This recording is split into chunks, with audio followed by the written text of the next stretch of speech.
नमस्कार, सन्मार्ग लाइव में आपका स्वागत है। विधानसभा चुनाव की तैयारियां तो सभी पार्टी कर रही हैं। रांची के 6 विधानसभा सीटों पर सभी पार्टियों की नजर है। अगर मैं बीजेपी की बात करूं, कांग्रेस की बात करूं, जेवीएम की बात करूं, तो सभी की नजर जो है रांची अंतर्गत आने वाले 6 विधानसभा सीटों पर है, जिसमें सबसे महत्वपूर्ण है हटिया सीट। हटिया सीट पर सभी की नजर है। अभी यहाँ के विधायक नवीन जायसवाल हैं। नवीन जायसवाल किसी भी कीमत पर इस सीट को खोना नहीं चाहते।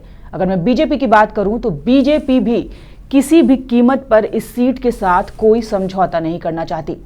वहीं महागठबंधन की अगर मैं बात करूं तो सुबोध कांत सहाय की नजर इस बार हटिया सीट पर है। वो चाहते हैं कि उनके पसंद का उम्मीदवार इस सीट से चुनाव लड़े। वहीं जेबीएम की बात करूं तो बाबूलाल मरांडी किसी भी कीमत पर इस सीट के साथ समझौता नहीं करना चाहते और साथ ही साथ उनकी दावेदारी भी जो है वो महागठबंधन में इस सीट के लिए प्रबल मानी जा रही है।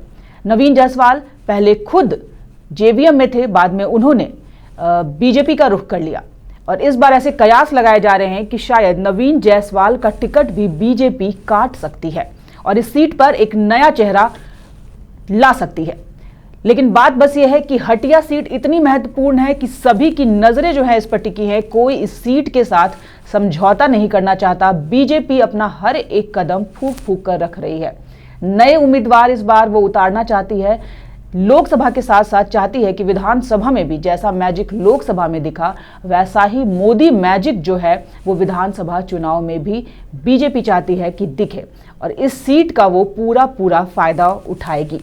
कांग्रेस, जेवीएम, भाजपा तीनों की ही नजर इस सीट पर है, लेकिन प्रबल दावेदारी किसकी होती है ये तो आने वाला वक्त बताएगा। आप देखिए हमारी ये खास रिपोर्ट। रांची के 6 विधानसभा सीटों में से हटिया सीट बेहद महत्वपूर्ण मानी जा रही है। सभी पार्टी इस सीट को अपने पाले में करना चाह रही है। बीजेपी की इस सीट पर कड़ी नजर है। विपक्षी महागठबंधन के स्वरूप लेने की स्थिति में हटिया सीट बाबूलाल मरांडी की पार्टी झाविमो के कब्जे में जाना तय है। पिछले चुनाव में उनकी पार्टी के उम्मीदवार नवीन जायसवाल ने भाजपा की सीमा शर्मा को परास्त भी किया था, लेकिन बाद में नवीन स्वयं झाविमो छोड़कर भाजपा में चले गए। इसके बावजूद झाविमो अपने संगठन की बदौलत हटिया सीट पर दावेदारी कर रहा है। उनका दावा मजबूत भी माना जा रहा है। वहीं सुबोध कांत सहाय एचईसी क्षेत्र में कांग्रेस की मजबूत स्थिति और इतिहास को देखते हुए इस सीट पर अपनी दावेदारी ठोक रहे हैं। उनकी मंशा है कि इस सीट पर उम्मीदवार तय करने में उनकी भूमिका रहे।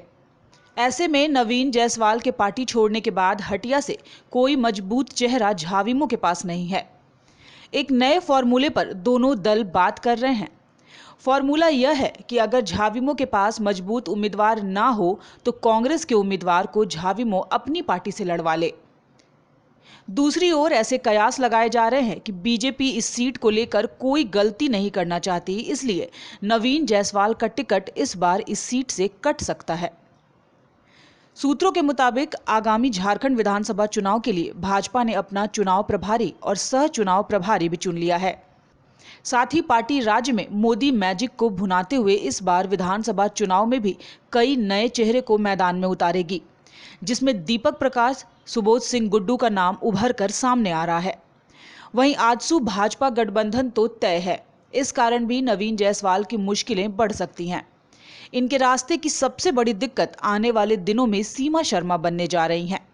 बता दें कि 2014 के विधानसभा चुनाव में नवीन जायसवाल ने 88,228 वोट लाकर चुनाव जीता था। वहीं सीमा शर्मा को 80,210 वोट मिले थे। अब देखना यह होगा कि इस सीट पर कौन अपनी दावेदारी मजबूती से रखता है।